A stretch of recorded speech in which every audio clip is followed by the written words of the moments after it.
The next particle that we have in lesson 1 is the particle mo. This is the second of 3 particles that we will be learning in lesson 1. And mo is also a bit of an easy one, which is nice. We just looked at the particle no, which was possession and was fairly easy. Mo is also pretty easy. Mo will translate to also or to. And honestly, the best way that you could possibly remember the particle mo is simply this sentence right here, watashi mo.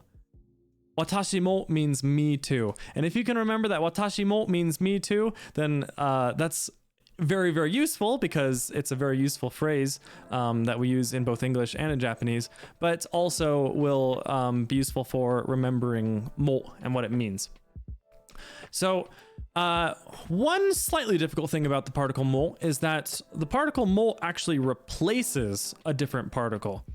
And we can look at an example of that. Here we have kanojo wa kawaii, watashi wa kawaii. 2 separate sentences. She is cute, I am cute. Perfectly fine, grammatically correct, but it's a little bit weird. Normally when speaking, if we have 2 closely related ideas, it's useful to kind of, in some way, mix those ideas together and show that they are related to each other. And we can do that using the particle mo, saying kanojo wa kawaii, watashi mo kawaii. She is cute, I am also cute. And by doing that, we can see that this particle mo replaced the particle wa. Something you could not say is watashi wa mo kawaii. That just doesn't work. The particles wa and mo will pretty much never be next to each other because mo usually is going to be replacing the particle wa instead.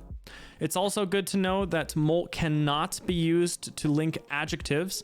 So you can't say kawaii mo omoshiroi or something like that. It just doesn't work. It will only be used to link nouns. One last thing, this is a little bit of an advanced way of using the particle mo, so it's not too important, but I just kind of thought I'd throw it in here because might as well. It does show up sometimes, so it doesn't hurt to know. Here we have watashi mo kare mo will be both him and I. So if you wanted to say both him and I are cute in just one sentence there, watashi mo kare mo kawaii does work. This function of mo is basically the same as just and. We'll learn another way of saying and in our next lesson, in lesson 2. There's the particle to, which does this same thing but just a little bit better. So it is good to know that you can do this with mo, but it's not very important and won't show up too much. In fact, in general, the particle mo is one of the less useful particles, to be honest about it. People do sometimes forget the particle mo because it doesn't show up as often. It's not as commonly used. But of course, as we have seen here, there are definitely good ways of using the particle mo. So it's good to get familiar with it and be pretty comfortable with it because it is still one of the basic particles.